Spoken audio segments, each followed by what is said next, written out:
Hello guys, welcome back to my channel.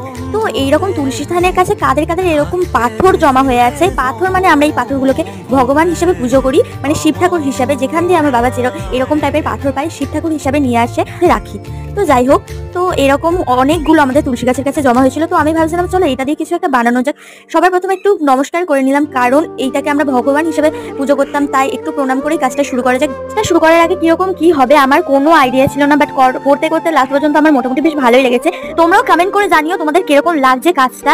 কিন্তু আমার মা বলছিল এর ওপর নাকি কোনো একটা ভগবানের ছবি করলে ভালো হতো। আমিও লাস্ট পর্যন্ত সেটাই ভাবছিলাম, বাট তারপর ভাবলাম না, আরো অনেক পাথর আছে, ওইগুলোতে করা যাবে। এটা যখন করেই ফেলেছি রেখে দেওয়া যাক। আমার তো খুব ভালো লেগেছে এই সিম্পল এই ছোট্ট কাজটা। তোমাদের কেমন লাগলো কমেন্ট করে জানাতে পারো। আর ফেসবুক থেকে দেখলে একটা ফলো করে দিও, আর যদি ইউটিউব থেকে দেখো সাবস্ক্রাইব করে দিও প্লিজ। জীবনে যা ক্ষমা দে না তার